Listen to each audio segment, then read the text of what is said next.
I found my husband's secret lease 2 days before we closed on our first house. I was standing in our kitchen at 11:40 p.m., holding a stack of mortgage papers and asking why his signature was on an apartment lease that started 6 months ago. At first, Daniel didn't answer. He just stared at the dishwasher like he was waiting for it to save him. Then he rubbed both hands over his face and said very quietly, "I was going to tell you after closing." That was the moment I knew whatever explanation he had was going to be worse than what I'd already imagined. We'd been together for 8 years, married for 3. We were 32, tired of paying rent, and 2 days away from closing on a small brick house in Columbus with crooked gutters and a maple tree in the backyard. I had spent the last month obsessing over paint samples and measuring our sofa. I found the lease because his email was open on our laptop. We shared it for bills and documents. I was looking for the PDF from our lender when I saw a message from a property management company confirming his automatic payment had processed that morning, $1,185. I thought it was a mistake. Then I opened the attachment. 1-bedroom apartment, signed only by him. Move-in date in November. In November, he told me he was working late every Tuesday and Thursday because his company was switching software systems. He'd come home smelling like laundry detergent that wasn't ours. I remember noticing it once while we were brushing our teeth, but I let it go because I trusted him and because I was tired. When I asked him if he was having an affair, he shook his head so fast it almost looked rehearsed. "She lives there," he said. Not "there was someone," not "I made a mistake," just that. Her name was Melissa. They worked together. It started around the time my mother moved in with us after her stroke. I was sleeping 4 hours a night, juggling work and doctor appointments, and I know I was distant. Daniel said Melissa felt easy. That word hurt more than I expected. He said he rented the apartment because hotels felt sleazy, and he didn't want coworkers seeing them together. He insisted he still loved me. He said the apartment made him feel like he could keep both parts of his life separate until he figured himself out. I laughed when he said that, which surprised both of us. I asked how many times he had carried groceries up those stairs, whether he kept shampoo there, whether he slept next to her and then came home and asked me if we should refinance for a better interest rate. He cried then. Real crying, not the careful kind. He said he ended things with her a month ago, but he couldn't figure out how to tell me. He kept paying the lease because it had 4 months left. I slept in the guest room that night,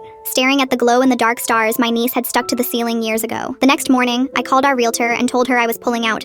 We lost our earnest money, $9,000. I signed the cancellation form with a hand that wouldn't stop shaking. My mother asked why I looked sick. I told her the house fell through. Daniel moved into the apartment 3 days later. Not because he wanted to be with Melissa, he said, but because there was nowhere else to go. For weeks, he texted me photos of the dog sleeping by the front door, waiting for him. He sent long messages about therapy and accountability and how he hated himself. I believed he was sorry. I just didn't know what that was worth. It's been 7 months. We're separated, not divorced. Some nights we talk about practical things like taxes and whose turn it is to buy dog food. Other nights we talk about what happened, circling the same questions until one of us gets tired. I still love him, which feels humiliating. Last weekend, I drove past the house we almost bought. The new owners had painted the front door blue. There was a bicycle in the driveway and a porch light glowing through the window. I sat there longer than I should have, grieving a life that never existed and a marriage that maybe never did either.